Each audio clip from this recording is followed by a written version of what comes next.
রাজবৈদ্য মহারাজকে আপনি বলবেন আপনি বেজায় অসুস্থ, যেন সর্বক্ষণ 1 মাস বিশ্রামে থাকেন। সেই মকায় আমি যা করবো না। যাই পোটো ভাইকে প্রতিমার বায়নাটা দিয়ে আসি।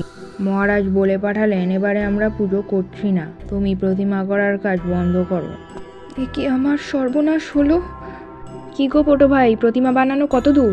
তুমি আর নাটক করো না গোপাল দাদা, স্বয়ং মন্ত্রীমশাই বলে গেলেন পুজো হবে না, আর তুমি পুজো হবে না? আমি কি কখন কথা বলেছি?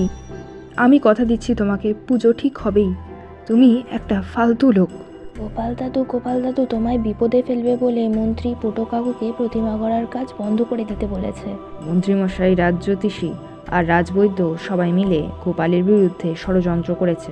সবই তো শুনলেন মহারাজ, এবার ওদের শাস্তির ব্যবস্থা করুন এবং পুজোর স্থানে চলুন। তোমরা এখানেই দাঁড়িয়ে থাকো আর দেবীকে বলো বিদ্যা আর সুবুদ্ধি দিতে। বাবা, খুব সুন্দর আয়োজন।